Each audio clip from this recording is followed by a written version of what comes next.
Hello and welcome to this edition of Dr. Clark Reports. I'm your host, Gary Clark, and my guest is Anthony Bean of the Anthony Bean Community Theater and Acting School here in the city of New Orleans. And greetings and welcome, my friend. Good morning. Good morning. How you doing, Don? All right, it's good. And Good.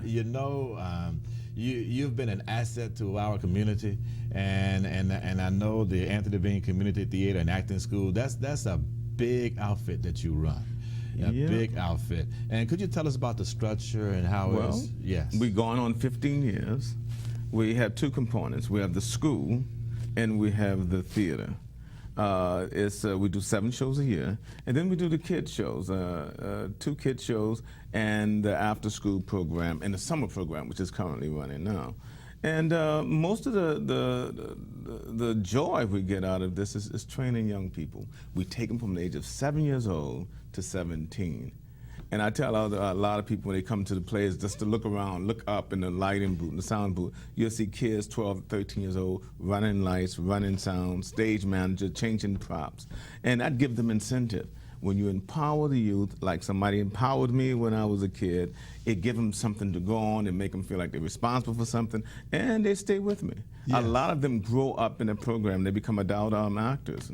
At what point do you feel comfortable enough to put a youngster on the lights or in a particular area of responsibility, even with the tickets? Yes. It's a gut feeling. Okay. The kid gonna have to show me incentive. It doesn't have to be in an administration, but if they show me incentive like they want to learn, and a kid will let you know, what is that, Mr. Bean? What is this, Mr. Bean? And then the more questions they ask, the more they learn, and if it stick with them, then I'll empower them. I say, look, run lights for the show. Well, I never did. You can do it. You can do it. And that's what, now if they mess up, because I'm right there with them, now if they mess up, I'll be there to take the helm. But normally I don't. Yes. Normally, if you empower the youth and then walk away and let them know you believe they can do it, and trust me, they love that. They wind up doing it. I said, well, I got ahead of myself. Let me just do this. Mm-hmm. How does one enter your program? Well, a lot of parents see that if their kid is dramatic, if their kid can come up with the biggest lies, the biggest stories, the biggest something, or if the kid want to get into dance or singing and something like that, the parents normally bring them to me if they're 7, 8, 9, 10 years old. And then high school teachers recommend them to me that you really need to go over to Anthony Bean Theater. And then the kid have to come in, they have to audition. It can be as simple as a commercial, picking up a Coca-Cola can and sell that can for 30 seconds. You have to show me that you have some sort of potential, because we're not magicians, we don't zap the kids. Yes. But you got to show that you have potential, and we take it from there. But you have to audition to get into the program. And you have judges. How many judges do you have? Believe it or not, it's just me. Yes. Okay. Oh, I believe it. Yeah, because your name is on it. Yeah. Yes. So Yes. so no one, I can't say, well, what happened? No, they have to come to me. Now, I do have 2 or 3 people that sometimes, like for the summer camp, when the kids are like so many, they look, but ultimately, I would have to make the choice on whether I think the kids should come into the program. And you have a maximum number of kids that you want to have? 100. 100. We can't go past 100. That's a good working number, and it's hard, but it's a good number where you can have them into something that divisions. I'm proud of, Doc. One of the things I'm proud of, because it's a predominantly black school, and they pay, the parents have to pay, they come into the summer program, and the kids give up their summer. The parents support. The kids, the community support my program. Yes. And that's what's important. And without that, we couldn't survive. The selection of the plays that you do, what's involved in the selection process? Well, I like to think of community theater as just that, what's going on in the community. We just got you doing the Oliver Thomas show. Prior to that, we talk about controversial subjects, whether it's incest, yes, black on black crime, youth violence, whatever it is, I want to talk about it. I want to be in the forefront of bringing it forward. We got a show coming up now called Say Amen, which is going to be very controversial again. And it's about a preacher that has a mega church, and he's against equality, same-equality marriage.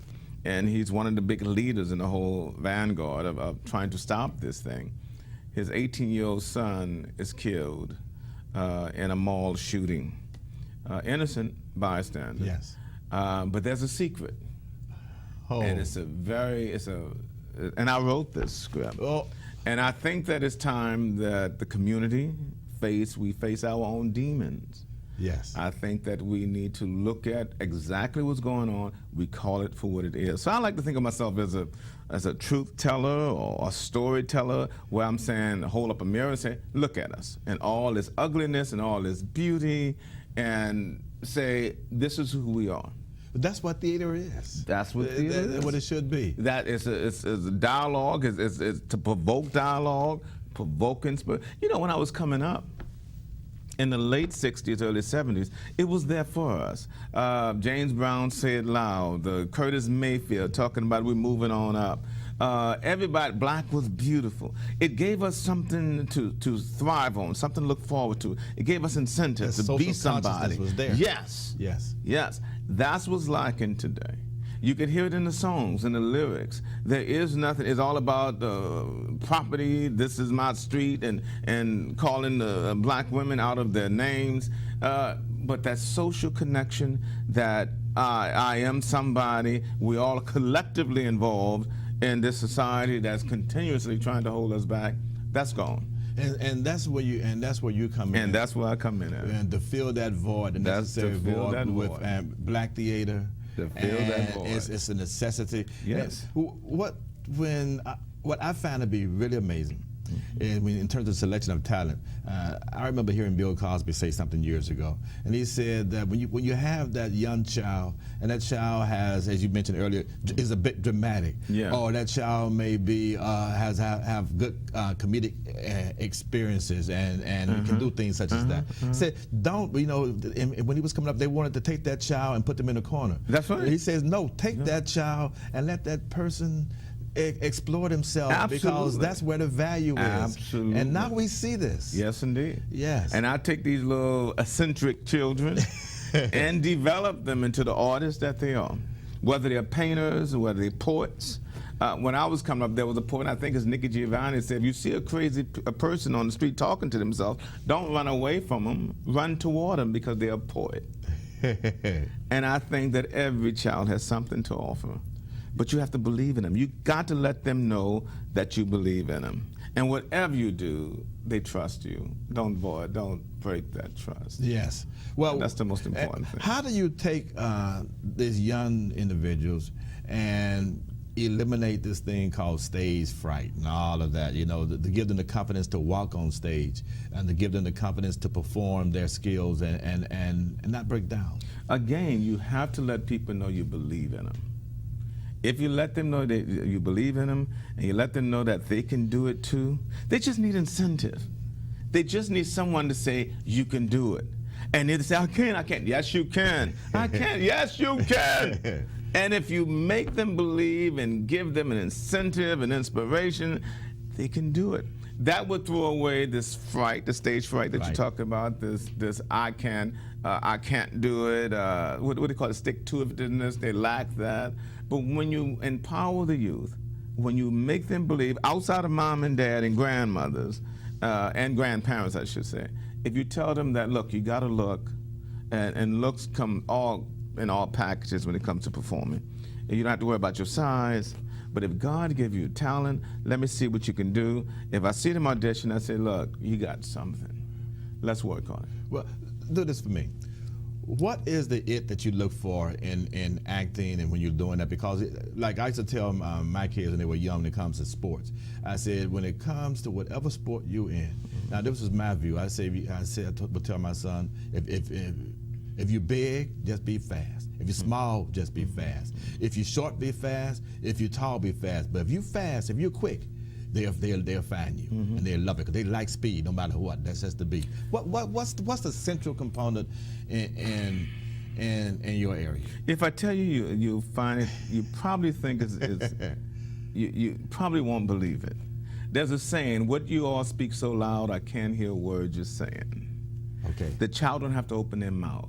It's just the way I look at them and how they look back at me or not looking at me that be able to tell me that this child has something. It's a gut feeling, and they don't have to even open their mouth.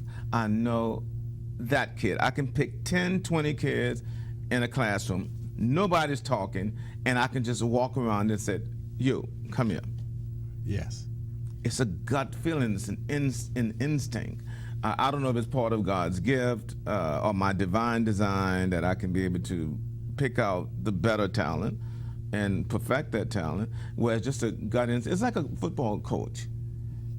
He see the runners and all of that, but sometimes there's a kid that doesn't run as fast.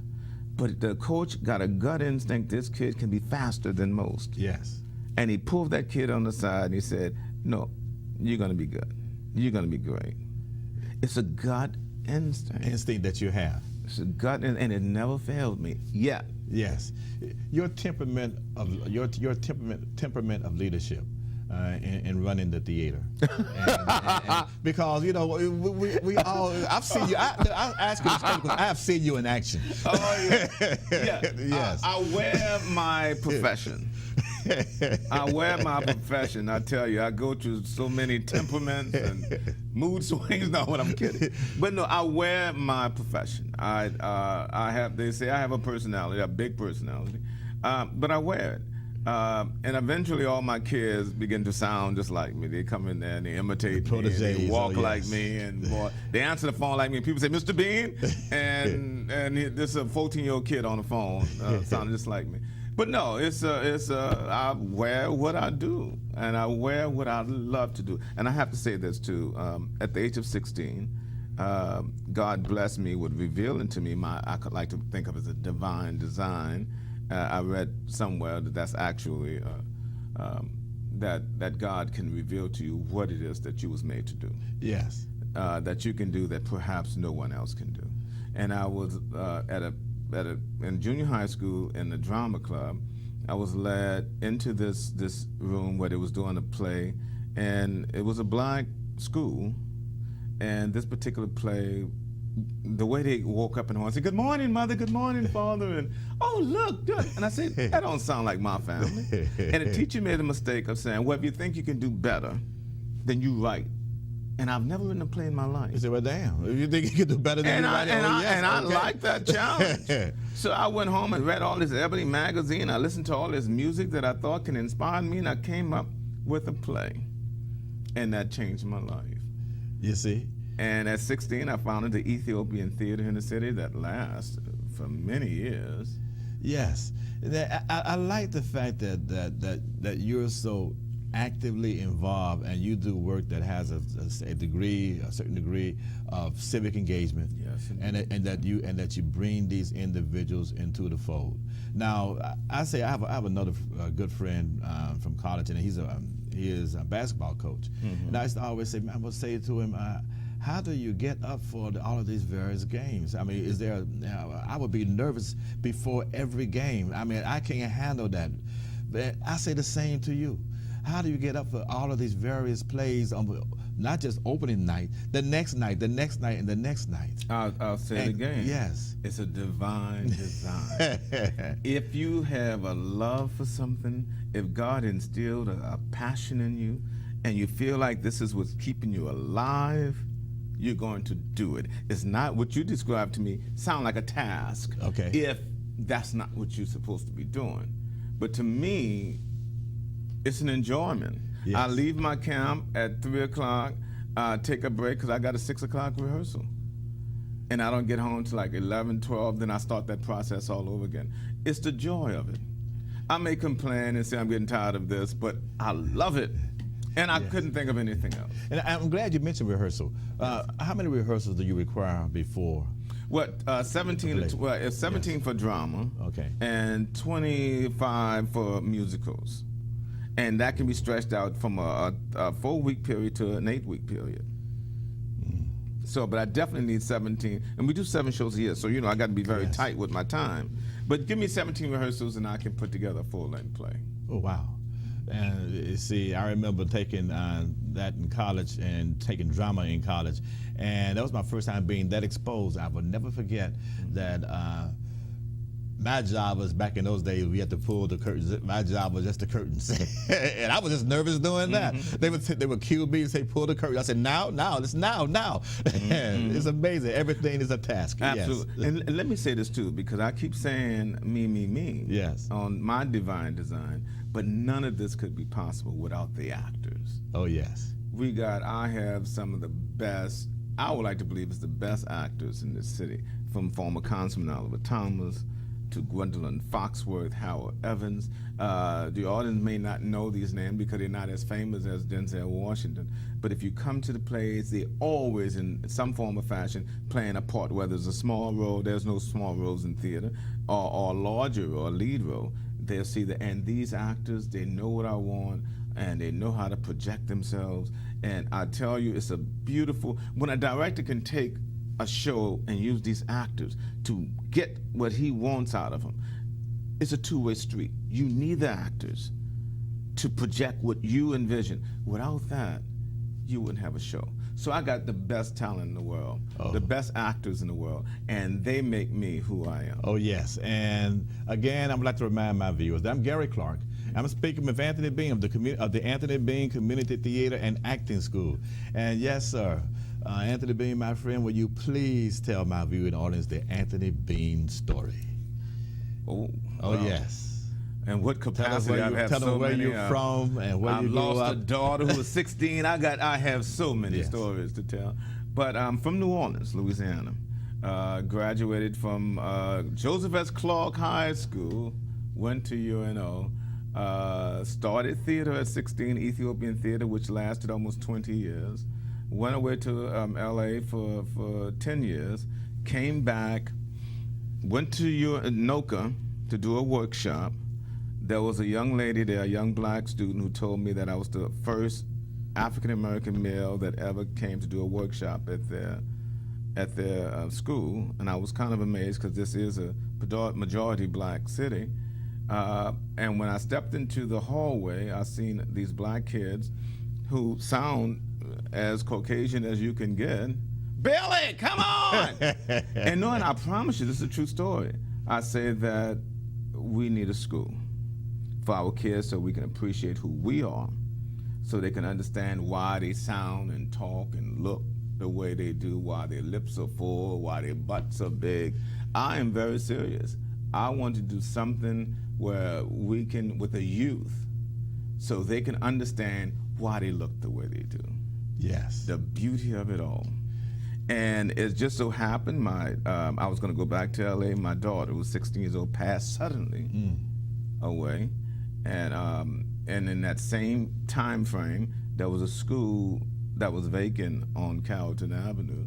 And one of my actors at the time, who's now my board president, told me about this school, that it was a private school, but now they all went Mandeville and Lakefront. And it had been vacant now for a few years. And I said, oh God, this place must be torn down or something. But on Carrollton Avenue, I wasn't expecting something. So when I pull up in front of this building, and this beautiful school, within an hour I had the keys to the place. Oh yes. And I came over the curriculum. Gil Glapion, who's still with me today, helped me with form this curriculum. I got some of the best actors who can teach our kids. And before you know it, we had a curriculum, and right now we're going on 15 years on Carrollton Avenue in the school. Eventually, I would love to buy the space, and now we're training our kids on how to love themselves. And then when you know who you are, then you can go out into the world and assimilate, integrate, do what you need to do to make it, but you know who you are. So you're going to bring you to the table and not what everybody else wants you to be. And that's the beauty of training minority kids, to love and trust who you are. And that way, when you go out there and see that there's a big whatever, you'll know how to speak to power and make it work for you. Now, within all of this mix, what is your challenge, the greatest challenge that you have? Money, finances. It's always. Finances to keep this program going. Yes. That's the bottom line. If I have the monies, I'll have 2 or 3 schools throughout this city on what I'm trying to do here. But you have the students. And, have the and students. they come, and you have the parents who are actively We have involved. the parents, but you still need it costs $200,000 a year. Yeah. To the tuition that the kid pays is $300 for the summer, but yet we feed the kids breakfast and lunch. The final 2 weeks of the show, we keep them from 8 a.m. to 8 p.m. and we feed them breakfast, lunch, and dinner. That tuition goes so fast. So that means I got to run out and get donors. We never was federally funded. It's amazing. Never was federally funded. Always depend on the kindness of strangers. But that's a certain richness within itself to have that sort of support, local support, period. Yes. And it's a beauty in it. Now, I'm looking for grant writers now. I would love to have federal dollars. And I have no particular reason why I don't have it. I don't have to worry about how I'm spending the money, as opposed to what the federal government, you get their money and things go wrong and then you got to explain yourself. Here we make enough money just to pay the bills and to keep the doors open. Yes. And I would love to have more money. And that's my biggest challenge, financially keeping the doors open. Now, is there any particular genre that you particularly like within the acting community? Do you like comedies? Do you like the melodramas? Because I know you do it all, but is there one that you have a favorite? Well, I like to touch people and change people and inspire people. And sometimes you do that. I'm more akin to dramas. I would love to make people laugh, but sometimes, we laugh too much. Yes. And we got to be about the business, and drama would take you there. Yes. So I love drama. And within your sphere of influence, what people did you see throughout the country, or a period that you say are good models for what you do, that you see? As actors? As actors, and people who develop community theaters more than anything. Oh, we have a lot of wonderful that you see as models around the country. We did. We just completed the cycle, the August Wilson cycle. And August Wilson had written 10 plays before he passed. We are one of 3 theaters in the country that actually succeeded in staging all of his works. ABCT is one. The Theater Alliance, the Black Alliance Theater in Houston is the second one, and there's one in his hometown, August Wilson hometown. It's the third one, and it's the name of it escapes me. Yeah. But it's only 3 theaters. So there's some wonderful theaters. People are struggling, but they're trying to keep these art programs and these theater programs going because it's important to the community. My problem is even though I have the support, but I have the support from the community when their kids are involved. But remove their kids and they're no longer involved. And that tends to be what happens. Just like athletics, whatever. But when the kids are in a sport, then the parents are there and they leave. When they leave, they take their monies with them. Same with some of these charter schools. When they're on the board and whatever, but then when the kids graduate, then they're out the door as well. And also I want to say, now that's my program, my summer. But the theaters, we have a broad range of people coming, but we have quite a few nights we have more whites in the audience than we have blacks.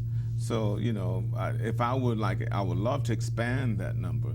But we as blacks have to learn how to support our art, our programs. We need to learn how to support each other more than what we're doing.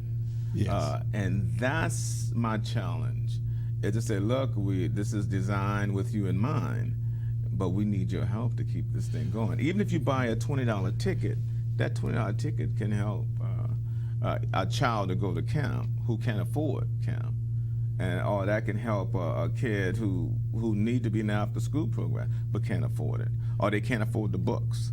We need the support, and that's my biggest challenge. Now, what is it that you would attribute to the richness of the talent that we have in our community? Because seemingly there's a lot of good talent here. Wonderful talent. And hardship. Yes. Hardship. We thrive in hardship. We can sing the best of blues in hardship. And cry the best tears. And we sing gospel and we cry out to the Lord when we're suffering. I think if black folks wake up tomorrow morning and become millionaires, we'll be lost. We thrive in hardship. And I find sometimes when we at our lowest, we can sing the better song, we can preach a better sermon, and we can act a better act. Yes. I don't know why it's like that. It's that Aretha Franklin syndrome. I don't know. You see, there was a period that she used to have great songs, and when she went through some tough periods. Yes. and I guess, yeah. Well, Phyllis Hyman, Luther Vandross, they put themselves in harm's way just so they can sing a better song. Richard Pryor lived out his madness. Tupac. Yes. I mean, you know, we thrive on the hardship, and we make we paint a better painting. I don't know why that's true, but I kind of love it in the sense because artistically and aesthetically, we teach the world. We're the conscience of America. We teach the world how to sing and dance. Unfortunately, it's not that way in science and math, but when it comes to singing and acting, and nobody can sing a song better than we can. Nobody can make feel a song better than we can. How we can emotionally just, it's a beautiful thing in that regard. Look, comment on this for me, because since I have you at the table, I heard years ago that John Wayne said, you know, it's all in the walk, and he developed the walk, and you saw that, you knew that John Wayne walked, and then I saw Denzel Washington. And Denzel, if you ever pay attention to his movies, he has that Denzel stride. There are certain actors that develop a particular walk and on screen. And there's others who say that the beauty of it then is not having a whole lot of dialogue. Limited your dialogue, like the Clint Eastwoods. Then there are others who have like a lot of dialogue. And so, what do you say about that, about those different little attributes in the remaining 2 minutes that we have? Again, we would teach, I mean, there's the way we walk, and I'm talking about African Americans. Okay. African Americans now. I'm not going Caribbean, but I know we're all okay, brothers. now we got a minute and a half left. Okay, African American, there's something about the way we walk and talk, and I think that you would appreciate all those aesthetics coming from us if we would ever have the opportunity where we can own our own studios. I know we got a sprinkle of here and there, our own station with Oprah Winfrey and stuff, but if we control, you would be surprised at what we can contribute to the acting world on how we walk, talk. Jane Cagney, I've seen people who can come up with how they move their neck when they talk, or how they lean forward. We got to lean in where we just, you know, it's so, as the kids would say, gangster. Yes. But Obama. Yes. He has it. Yes, absolutely. So we have a swag that can't be duplicated. We just can't market it. We don't have the wherewithal on how to market our attributes. Yes. And that's the beauty of it. And that's what black theater is important, because we can be ourselves on stage. Yes, and I want to thank you for joining me. Been absolutely great. Yes. And enjoyed it. Oh, yes. And again, this is Dr. Crawford Reports, and as always, it's been a pleasure.